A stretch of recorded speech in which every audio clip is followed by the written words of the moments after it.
You'll make room for your sister. That was the text I got from my mom 3 days after I closed on my beachfront condo in Charleston, South Carolina. Not a congratulations. Not even a single acknowledgement that I had worked myself to exhaustion for nearly a decade to afford this place. Just a command. An expectation that my space, my money, and my life were automatically available for my younger sister Chloe. I stared at the message, sitting on the bare living room floor of my new home, surrounded by unpacked boxes and the smell of fresh paint. The floor-to-ceiling windows framed the Atlantic Ocean in shades of gray and blue, waves rolling in with a rhythm that should have calmed me. But all I felt was the familiar tightness in my chest, the one that came every time my family reminded me where I stood in their priorities. My name is Dorothy. I am 31 years old. I work as a purchasing manager for Driftline Construction, a mid-sized commercial building company. It is not glamorous. It is spreadsheets and vendor negotiations and inventory audits. But it pays well, and I am good at it. Good enough to save aggressively for 6 years while living in a cramped studio apartment with a leaky faucet and neighbors who screamed through the walls at 2 a.m. Good enough to finally buy this place. Cash offer. No mortgage. No one to answer to. Except, apparently, my mother still thought otherwise. I typed back a single word. Okay. I did not mean it. But I had learned long ago that arguing with my mom over text was pointless. She would twist my words, call me selfish, remind me that family was supposed to help each other. She would make me feel small, the way she always had. So I said okay. And I let her think I agreed, because something inside me had finally snapped, and I knew exactly what I was going to do. Growing up, I was the responsible one, the one who got a part-time job at 16 to pay for my own school supplies and gas money, the one who took out student loans and worked nights at a campus library to graduate debt-free by 25. My parents did not help. They said I needed to learn independence. They said struggle built character. Meanwhile, Chloe got her college tuition paid in full. She got a car for her 18th birthday. She got rent money whenever she called home crying about not being able to afford her apartment in Raleigh. She was 27 now, and as far as I could tell, she had never held a job for longer than 8 months. She quit when things got hard. She moved back home when she ran out of money.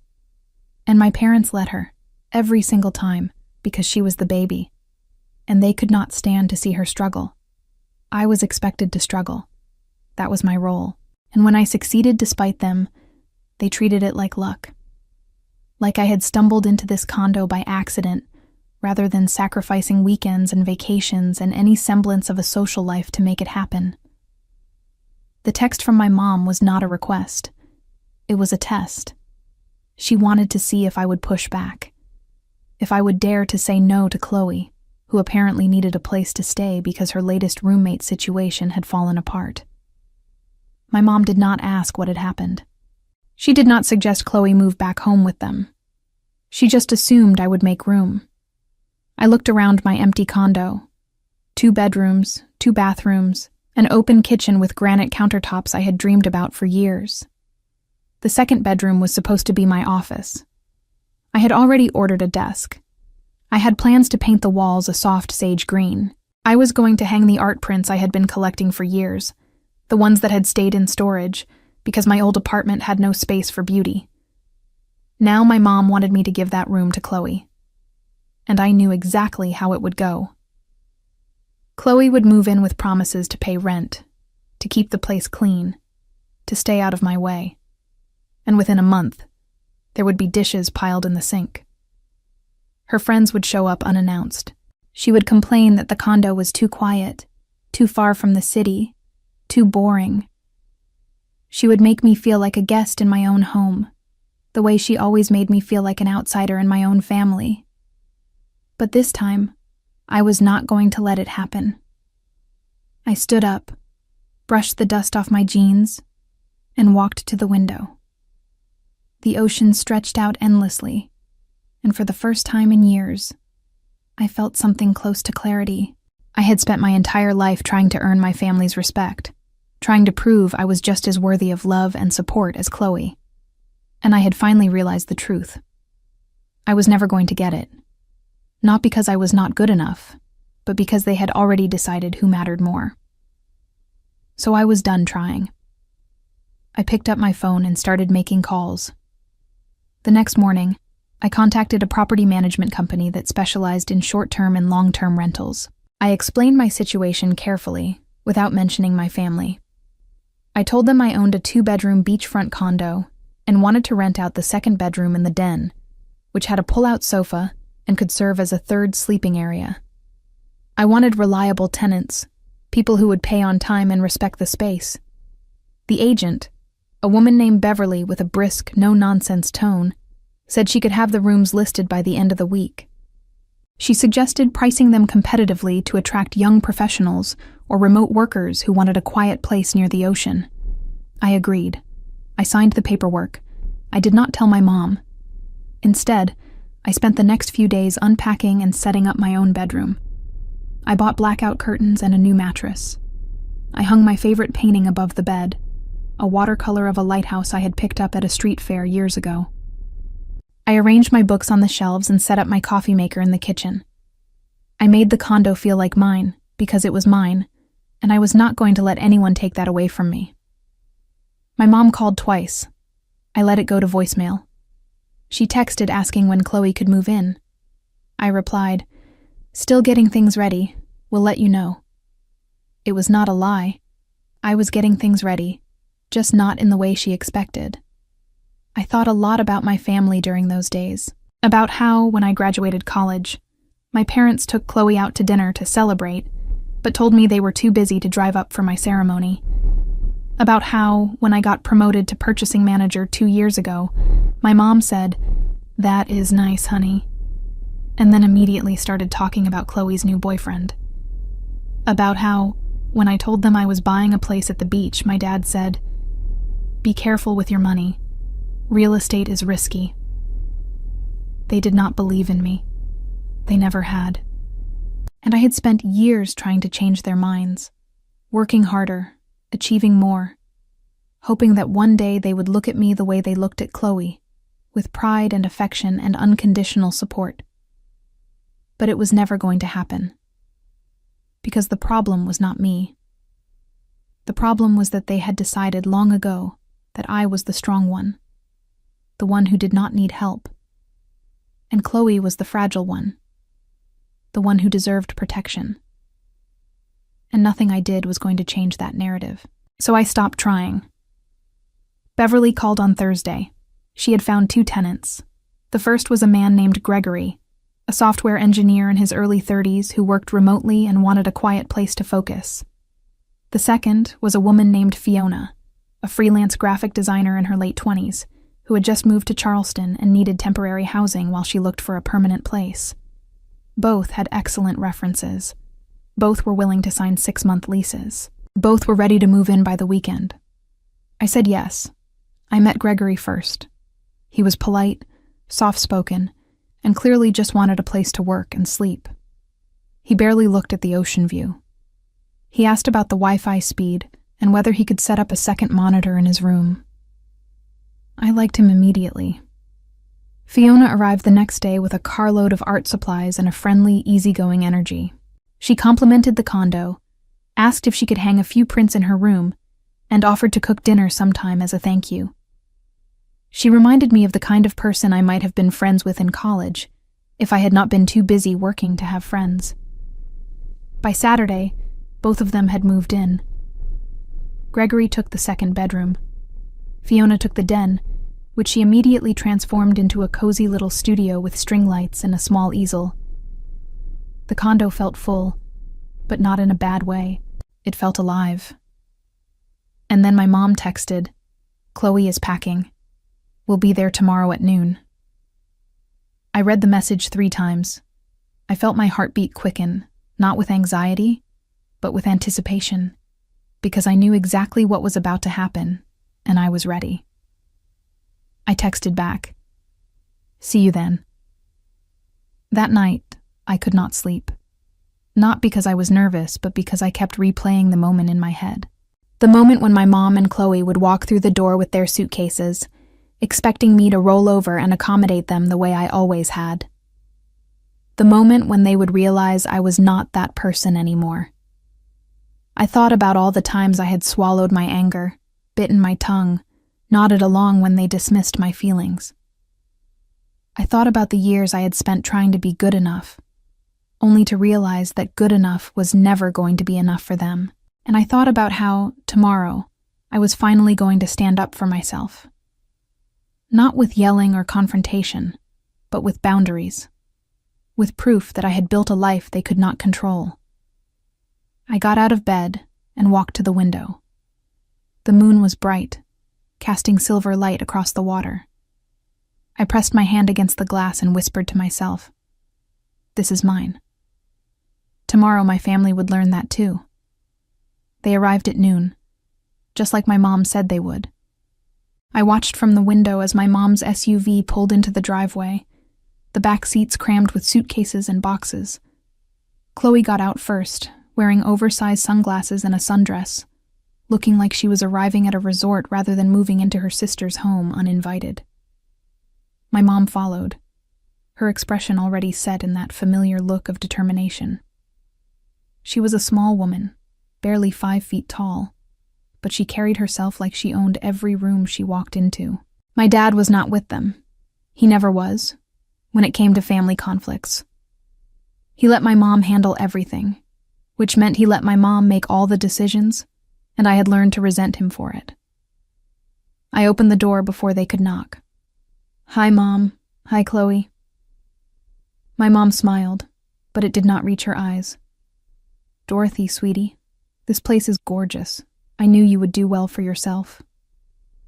Chloe breezed past me without a word, already scanning the condo like she was shopping for furniture. She dropped her purse on the kitchen counter and said, "Where's my room?" I stayed calm.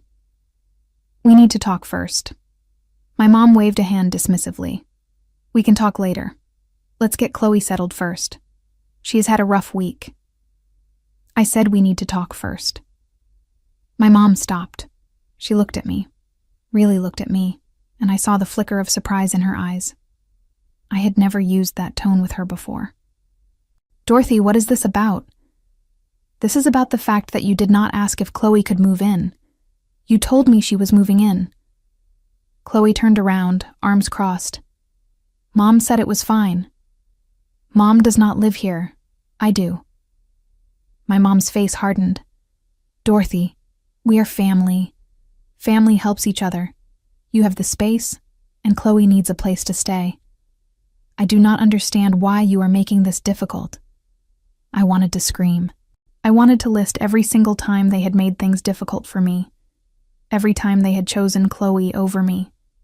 Every time they had treated my accomplishments like footnotes and her failures like tragedies. But I did not. Because I knew it would not matter. They would not hear me. They never did. Instead, I said, "You are right. We are family. But that does not mean you get to make decisions about my life without asking me first." Chloe rolled her eyes. "Oh my God, Dorothy. Stop being so dramatic. It is just a room. It is my room. In my home. That I bought. And we are so proud of you for that," my mom said, her voice dripping with false warmth. "But right now, Chloe needs help, and you are in a position to provide it. That is what family does." I looked at my mom, and I felt something shift inside me. Because I realized, in that moment, that she genuinely believed what she was saying. She genuinely thought that I owed them this, that my success was not really mine, but something that should be shared with the family, meaning Chloe. She thought my hard work, my sacrifices, my years of saving and planning were just resources for her to allocate as she saw fit. And I was done letting her think that. "Chloe," I said, keeping my voice steady, "where exactly were you planning to sleep?" She shrugged. "The second bedroom, obviously. You do not need 2 bedrooms. And what about the den? What about it? Were you planning to use that too?" She laughed. "I mean, yeah, probably. It would be a good place to hang out. Why?" I did not answer. Instead, I walked to the second bedroom and opened the door. Gregory looked up from his laptop, startled. He was sitting at a small desk he had set up by the window, headphones around his neck. "Oh, hey, Dorothy. Everything okay?" My mom and Chloe appeared behind me, and I watched their faces change. "Who is that?" my mom asked, her voice sharp. "This is Gregory. He is renting the second bedroom." Chloe's mouth fell open. "What?" I closed the door and walked to the den. Fiona was sitting cross-legged on the pull-out sofa, sketching something in a notebook. She looked up and smiled. "Hey, Dorothy. Do you need something?" "No, just showing my family around." I turned to face my mom and Chloe. They were both staring at me like I had just set the house on fire. "You rented out the rooms," my mom said, her voice rising. "You knew Chloe was moving in, and you rented out the rooms?" "I rented them out before you told me Chloe was moving in, because this is my home, and I get to decide who lives here." Chloe's face turned red. "You did this on purpose." "I did this because I wanted reliable tenants who would respect my space and pay rent on time. We are your family. And that does not mean you get to treat me like a doormat." My mom stepped forward, her face tight with anger. "Dorothy, this is unacceptable. You are going to ask those people to leave, and you are going to make room for your sister." I looked at her, and I felt a strange sense of calm wash over me, because I realized that this was it. This was the moment I had been building toward, whether I knew it or not. This was the moment I stopped letting them control me. "No," I said simply. "I am not." For a long moment, no one spoke. Fiona and Gregory both stayed in their rooms, probably sensing the tension. My mom's hands were shaking, and Chloe looked like she was about to cry. "Then we will leave," my mom said coldly, "and you will regret this." I do not think I will. They turned and walked out, dragging their suitcases behind them. I watched them load the car, watched them drive away, and then I closed the door. And for the first time in years, I felt free. The hours after they left felt surreal. I stood in the middle of my living room, staring at the closed door, half expecting my mom to storm back in with reinforcements. But the door stayed shut. The condo stayed quiet, except for the faint sound of Gregory typing in his room and Fiona humming to herself in the den. I sat down on the couch and let out a breath I did not realize I had been holding. Fiona emerged a few minutes later, holding a mug of tea. She sat down beside me, careful not to intrude. "You okay?" she asked. I nodded. "Yeah, I think so." "That looked intense." "It was." She did not push for details, which I appreciated. Instead, she said, "For what it is worth, I think you handled it really well. It takes guts to stand up to family like that." I looked at her surprised. "You think so?" "Absolutely. I have been there. My family can be a lot too. Sometimes you have to set boundaries, even if it feels terrible." Her words settled over me like a warm blanket. I realized that I had been so focused on how my family saw me that I had forgotten other people might see me differently. Fiona did not think I was selfish or ungrateful. She thought I was strong. I thanked her, and she went back to her room. Gregory poked his head out a few minutes later and asked if everything was okay. I told him it was. He nodded and disappeared again, and I felt a strange sense of gratitude for these two strangers who were giving me more respect in one afternoon than my family had given me in years. But the peace did not last long. My phone started buzzing around 4 p.m. First, a text from my mom. "I cannot believe you would treat your sister this way." Then another. "You have always been selfish, but this is a new low." Then a call, which I ignored.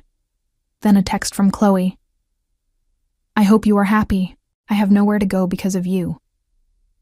I turned my phone off. I knew they would not stop. My mom was relentless when she felt wronged, and she was very good at making me feel guilty. But this time, I was not going to let her win. This time, I was going to hold my ground. The next morning, I turned my phone back on and found 37 messages.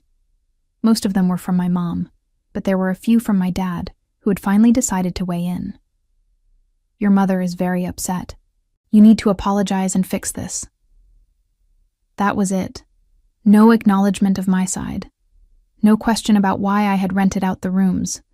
Just an order to apologize and fix it. I deleted the message.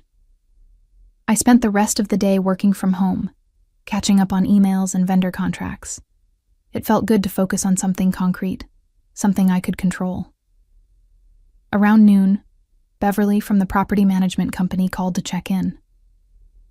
"How are the tenants working out?" she asked. "Great. They are both really respectful." "Good. I am glad it is working out. And just so you know, I have had a couple more inquiries about the condo. If you ever decide to rent out additional space, let me know." I thanked her and hung up, feeling a small surge of pride. I had made the right decision. I knew I had. But that afternoon, my mom showed up again. I heard the knock and knew immediately who it was. I opened the door to find her standing there alone, her face drawn and tired. "Can I come in?" she asked. I hesitated, then stepped aside. She walked into the living room and looked around, taking in the space. She did not sit down. "I do not understand you, Dorothy," she said finally. "I raised you to care about family, to help when someone needs you, and you have turned your back on your own sister." "I have not turned my back on her. I just refused to let her move in without asking me first. She needed a place to stay, and there are a lot of places she could have gone. She could have moved back in with you and Dad. She could have found her own apartment. She could have asked one of her friends. But instead, you decided I should take care of it, without even consulting me." My mom's jaw tightened. "You have always been difficult, Dorothy. Even as a child, you were stubborn and independent. You never wanted help. You never wanted to be part of the family. That is not true." "It is true. You pushed us away. You acted like you were better than us because you worked hard and saved money. You made Chloe feel small." I stared at her, stunned. I made Chloe feel small. "Mom, you have spent my entire life telling me I was not good enough. You paid for her college and not mine. You bought her a car and told me to get a job. You celebrated her every move and barely acknowledged mine. And now you are mad because I finally set a boundary? We did what we thought was best. Chloe needed more support. You were always so capable. You did not need us." "Everyone needs support, Mom. I just learned to stop asking for it because you made it clear I was not going to get it." She looked at me, and for a moment, I thought I saw something crack in her expression, but then she straightened her shoulders and said, "If you do not make room for Chloe, you are going to regret it." "Is that a threat?" "It is a fact. Family is all you have, Dorothy. One day, you are going to need us, and we will not be there." I walked to the door and opened it. "Then I guess I will figure it out on my own. Like I always have." She left without another word. I closed the door and leaned against it, my heart pounding. I felt shaken, but also strangely steady, because I had said what I needed to say, and I had not backed down. Later that evening, Fiona knocked on my door and asked if I wanted to join her for a walk on the beach. I said yes. We walked along the shore as the sun set, the sky turning shades of pink and orange. Fiona talked about her work, about the projects she was excited about, and I found myself relaxing for the first time in days. "Can I ask you something?" she said. "Sure." "Do you think you made the right decision? With your family, I mean."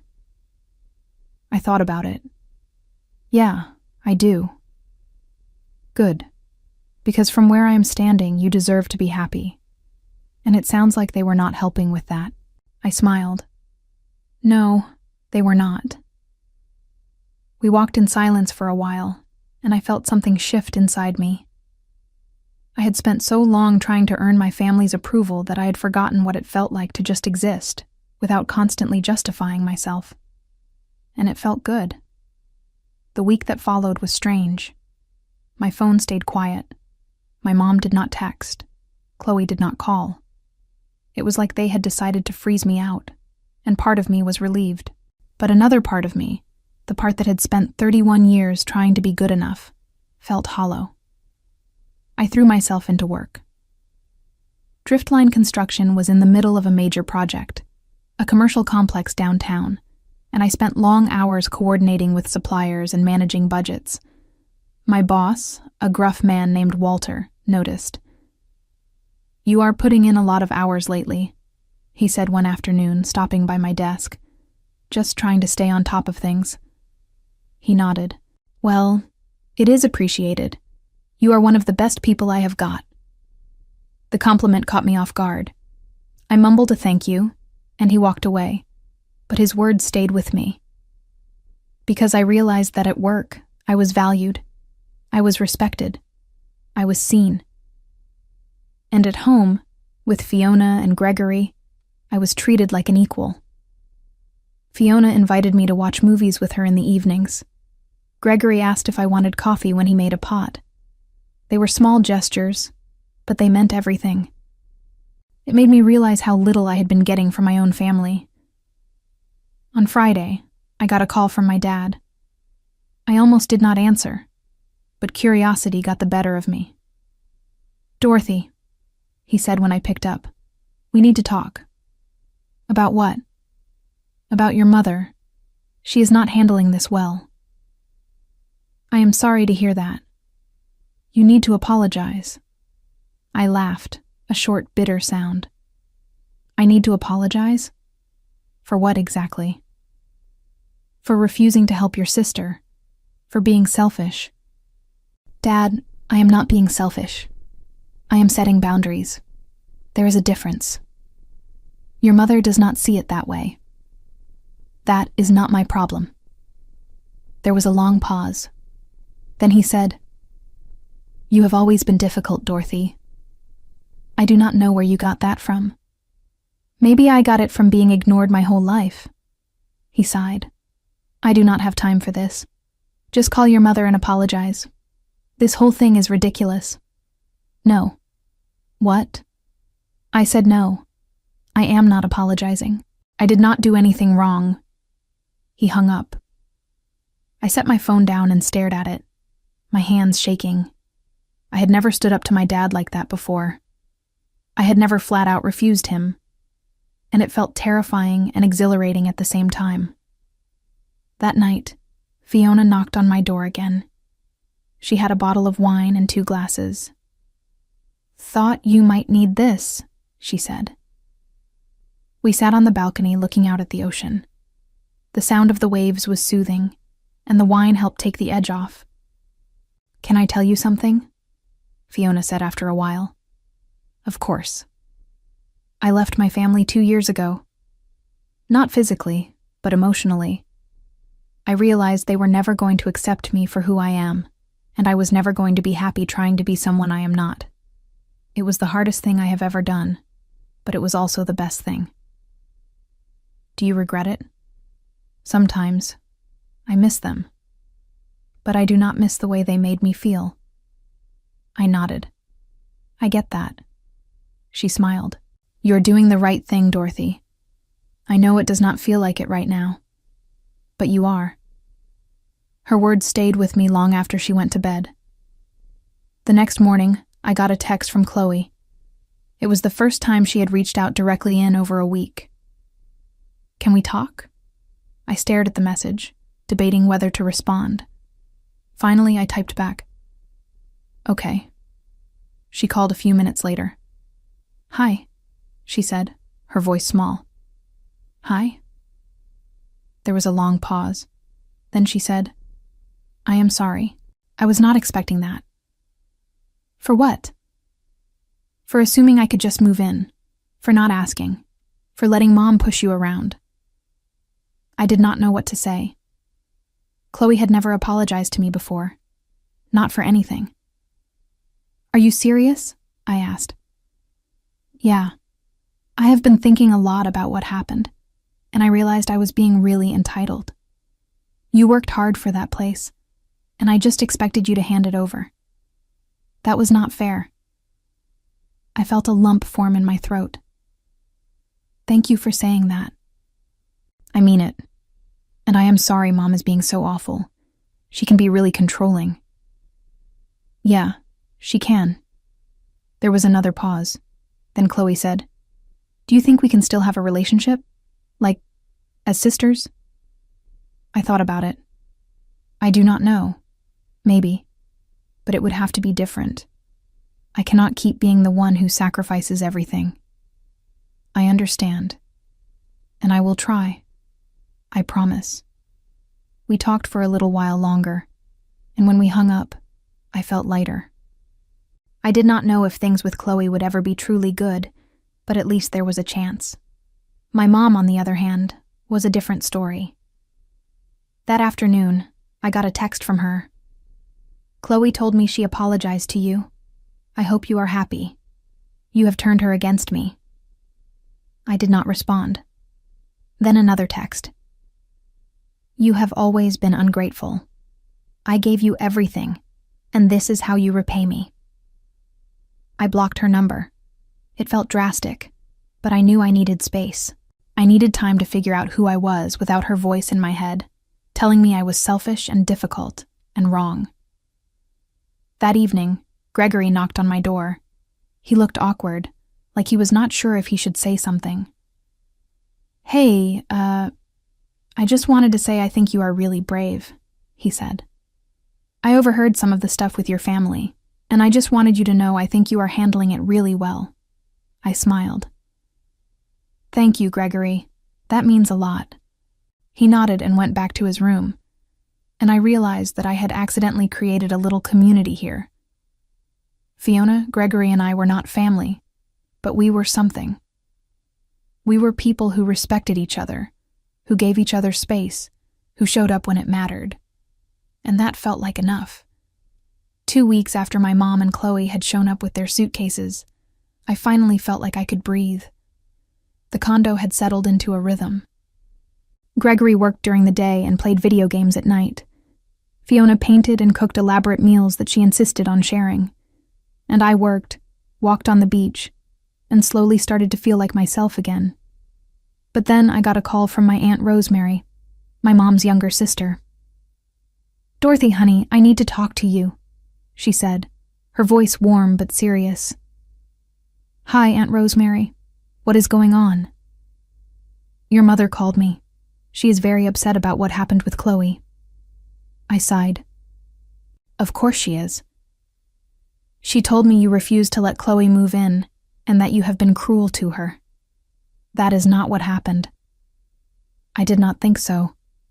Your mother has a way of spinning things, but I wanted to hear your side." I told her everything. About the text, about the suitcases, about the tenants, about how my mom had never asked, only demanded, about how I had spent my whole life trying to earn their approval and finally realized I never would. Rosemary listened quietly, and when I finished, she said, "Good for you." I was surprised. "Really?" "Really. Your mother has always babied Chloe, and it has not done her any favors. And she has always been hard on you, which is not fair. You deserve to live your own life." "Thank you for saying that. I mean it. And Dorothy, if you ever need anything, you call me. Not your mother. Me." We talked for a while longer, and when we hung up, I felt a strange sense of relief. It was good to know that not everyone in my family thought I was terrible. But the peace did not last. That night, I got a call from Chloe. She was crying. "Dorothy, I do not know what to do," she said, her voice breaking. "What happened?" "Mom kicked me out." I froze. "What?" "She said if I was going to take your side, I could figure things out on my own. She told me to leave, and I do not have anywhere to go." My first instinct was to say she could stay with me.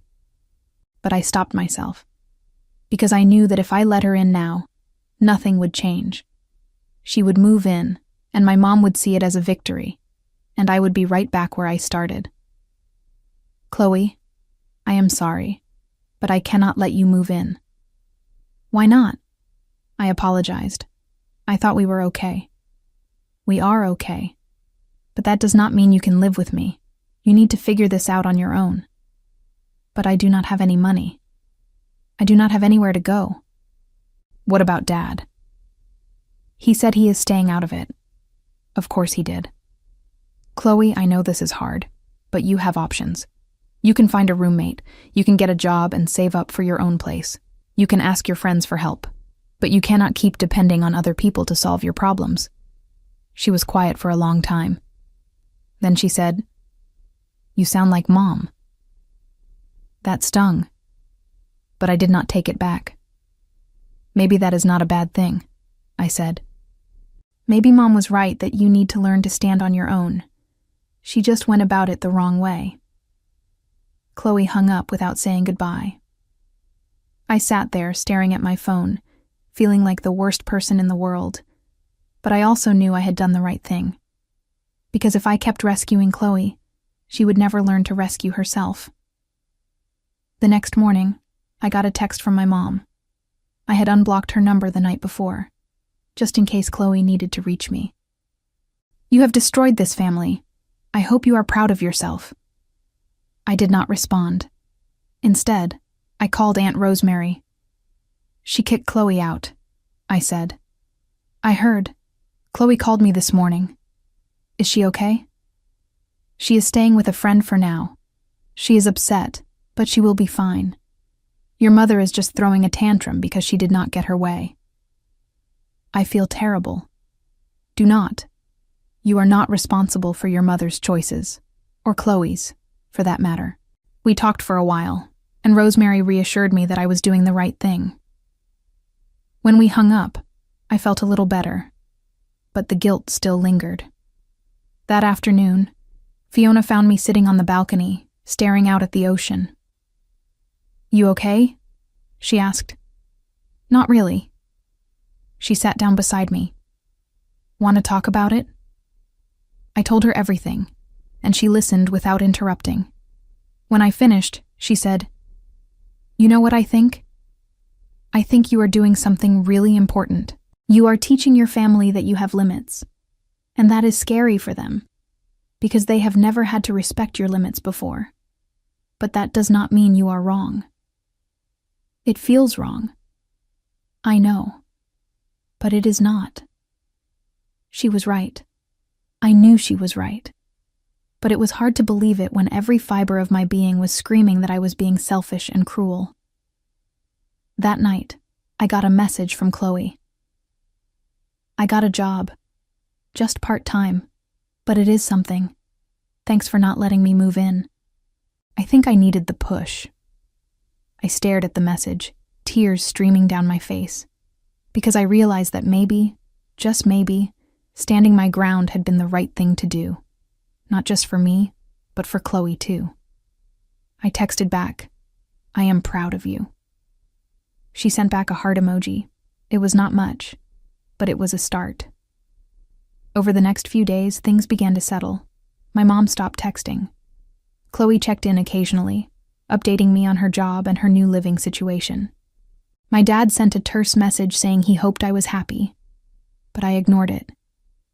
And slowly, I started to feel like I was building something new.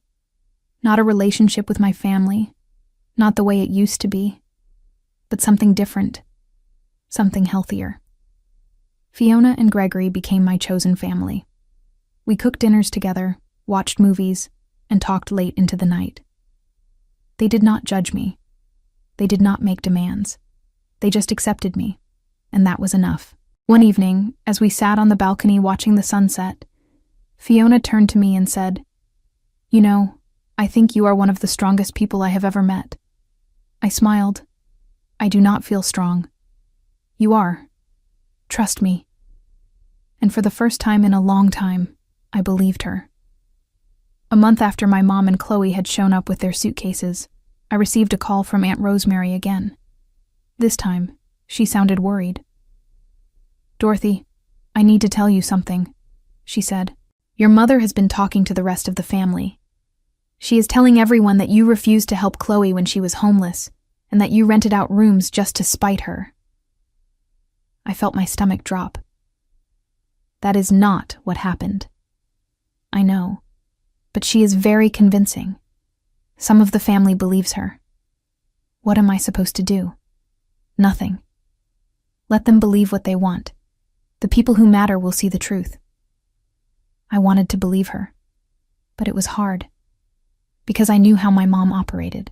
She was good at playing the victim, at twisting the narrative until she came out looking like the hero and I came out looking like the villain. But I was done defending myself to people who had already made up their minds. A few days later, I got a message from my cousin Caitlin, who lived in Raleigh. We had been close as kids, but had drifted apart over the years. "Hey, Dorothy. I heard about what happened with Chloe. That was really harsh. I did not think you were that kind of person." I stared at the message, feeling a surge of anger. But I did not respond, because I knew that anything I said would be twisted and reported back to my mom. Instead, I called Aunt Rosemary again. "They are all turning on me," I said, my voice shaking. "Not all of them. Just the ones who do not know any better. It feels like all of them. I know. But Dorothy, you have to remember that you did nothing wrong. You set a boundary, and your mother did not like it. That is her problem, not yours. But what if she is right? What if I am selfish?" "You are not selfish. You are self-preserving. There is a difference." I hung up feeling a little better, but the doubt lingered. Because no matter how many times people told me I was right, a part of me still wondered if I was the villain in this story. That evening, Fiona found me crying in the kitchen. She did not say anything. She just wrapped her arms around me and held me while I sobbed. "I hate this," I said. "I hate that she is making me look like the bad guy." "Let her," Fiona said. "People who matter will see the truth, and people who do not matter, their opinions do not count." "But they are my family." "Family is not just blood, Dorothy. Family is the people who show up for you, who respect you, who love you without conditions. And from what I can see, your mom and most of your relatives do not fit that definition." Her words hit me hard, because she was right. My family had never shown up for me. Not when I graduated college, not when I got promoted, not when I bought this condo. They only showed up when they wanted something from me, and I was done giving. Over the next few weeks, I started to build a life that did not revolve around my family's approval. I joined a book club at the local library. I started going to yoga classes on Saturday mornings. I made friends with a woman named Peyton, who worked at the coffee shop down the street, and we started meeting for brunch every Sunday. I was creating a life that was mine, and it felt good. But my mom was not done. One evening, I got a call from my dad. "Your mother wants to meet with you," he said. "She thinks it is time you two talked." "I do not have anything to say to her." "Dorothy, she is your mother. You owe her a conversation." "I do not owe her anything." He sighed. "Fine, but do not come crying to me when you regret this." "I will not." I hung up and blocked his number too. It felt extreme. But I was tired of being made to feel guilty for standing up for myself. A few days later, I got a letter in the mail. It was from my mom, handwritten on flowery stationery. "Dorothy, I do not understand why you are being so cruel. I raised you to be kind and compassionate, and you have turned your back on your family. I hope one day you will realize what you have lost." I read the letter once, then tore it up and threw it away, because I had not lost anything. I had gained something. I had gained my freedom. That night, I sat on the balcony with Fiona and Gregory, watching the stars come out. We did not talk about my family. We talked about our dreams, our plans, our hopes for the future. And for the first time in my life, I felt like I was exactly where I was supposed to be. 6 weeks after the initial confrontation, I received an unexpected email from Chloe. The subject line read, "I need to tell you something." I opened it cautiously, expecting another guilt trip or plea for help. But what I found was something entirely different. "Dorothy, I have been doing a lot of thinking, and I realized something. Mom has been manipulating both of us for years. She pitted us against each other so she could stay in control. And I am sorry I let her do that. I am sorry I took advantage of you. I am working on being better, and I wanted you to know that. I also wanted you to know that Mom has been telling people you are a horrible person, and I told her to stop. She did not listen, so I stopped talking to her too. I hope we can rebuild our relationship someday. Love, Chloe." I read the email 3 times, tears streaming down my face, because I realized that Chloe had finally seen what I had been seeing all along. Our mom had been the problem, not us. I wrote back, "Thank you for saying that. I am proud of you for standing up to her. Let us take things slow, but I would like to rebuild too." Over the next few weeks, Chloe and I started texting regularly. She told me about her new job, a receptionist position at a dental office. She told me about the apartment she was sharing with 2 roommates. She told me about the therapy she had started and how it was helping her see things more clearly. And I told her about my life, about Fiona and Gregory, about the book club and yoga classes, about the peace I had found in my condo by the ocean. It was not perfect. There were still moments of tension, moments when old patterns tried to resurface. But we were both trying, and that was enough.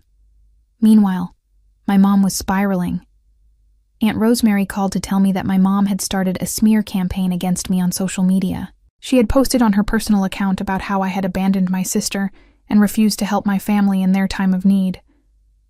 "She is making you look terrible," Rosemary said. "But Dorothy, anyone who knows you knows it is not true." Should I respond? No. Let her rant. She's only making herself look bad. I took her advice and stayed silent. And slowly, people started to see through my mom's lies. One of my cousins, Julia, reached out to me privately. "Hey, Dorothy, I just wanted to say I am sorry for believing your mom. I talked to Chloe, and she told me what really happened. You were right to set boundaries, and I am sorry I did not see that sooner." I thanked her, and over the next few weeks, more family members reached out with similar apologies. Not all of them, but enough to make me feel like I was not completely alone. My mom, on the other hand, was losing allies. Her constant complaints and dramatic posts were alienating people, and slowly, the family began to see her for what she really was: controlling, manipulative, and unable to accept responsibility for her own actions. Aunt Rosemary told me that my mom had even lost some of her closest friends because of her behavior. "She is burning bridges left and right," Rosemary said. "And honestly, I think she is finally starting to realize that she cannot control everyone the way she used to." Do you think she will ever apologize? I do not know. But I do not think you should wait for it. You have built a good life without her, Dorothy. Do not let her take that away from you. She was right. I had built a good life, and I was not going to let my mom's drama ruin it. One evening, as I was walking on the beach, I ran into Peyton, the woman from the coffee shop. We had become good friends over the past few weeks, and she had been a constant source of support. "How are you doing?" she asked. "Better," I said. "A lot better, actually." "Good. You deserve to be happy." We walked along the shore, talking about everything and nothing, and as the sun set over the ocean, I felt a deep sense of gratitude for the life I had built. I had lost my family, or at least the version of my family I had always wanted, but I had gained something better: a sense of peace, a community of people who respected and valued me, and most importantly, a sense of self-worth that no one could take away. That night I sat on my balcony and looked out at the ocean. The waves rolled in, steady and unchanging, and I thought about how far I had come. I had stood up to my mom. I had set boundaries. I had built a life on my own terms. And I had survived. 3 months after the initial confrontation, I received a phone call from my dad. I had unblocked his number a few weeks earlier, mostly out of curiosity. "Dorothy, your mother is in the hospital," he said, his voice tight. My heart dropped. "What happened?" "She had a panic attack. The doctors think it is stress-related." "Is she okay?" "She will be fine. But she has been asking for you." I hesitated. Part of me wanted to rush to the hospital, to be the dutiful daughter and make everything okay. But another part of me, the part that had finally learned to protect myself, knew better. "I do not think that is a good idea," I said. "She is your mother, Dorothy. And she has spent the last 3 months telling everyone I am a terrible person. I am not going to put myself through that again." There was a long pause. Then my dad said, "You have really changed." "Yeah, I have." He hung up without saying goodbye. I sat there for a long time, staring at my phone. I felt guilty, but I also felt certain. Because I knew that if I went to the hospital, my mom would use it as an opportunity to guilt me into apologizing, into giving in, into going back to the way things were. And I was not going to do that. Instead, I called Aunt Rosemary. "I heard about your mom," she said before I could say anything.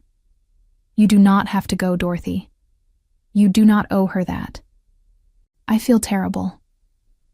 "I know, but you have to take care of yourself first. Your mom is going to be fine. She is just having a hard time accepting that she does not have control over you anymore. Do you think she will ever change? I do not know, but that is not your responsibility." We talked for a while longer, and when we hung up, I felt a little better. Over the next few days, I got updates from Aunt Rosemary. My mom was released from the hospital and was back home. She was still upset, but she was physically fine.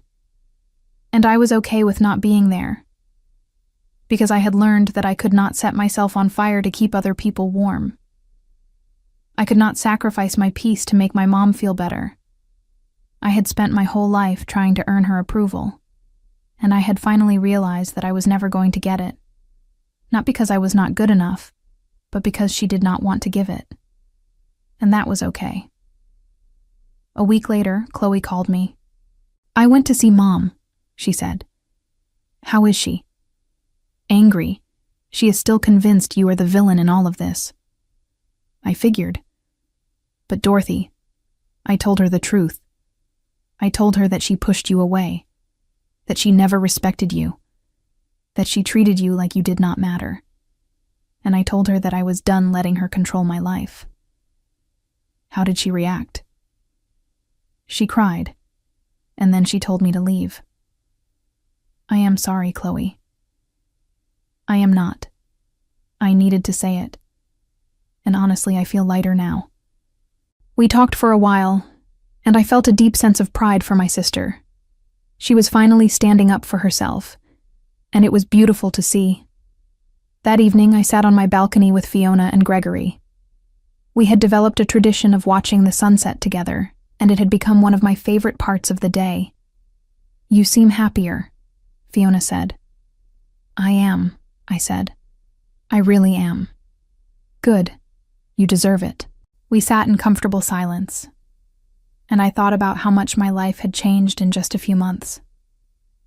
I had lost my family, but I had gained so much more. I had gained my freedom, my peace, my sense of self-worth. And I had gained a community of people who loved and respected me, not because I had earned it, but because I was worthy of it. As the sun dipped below the horizon, I thought about my mom.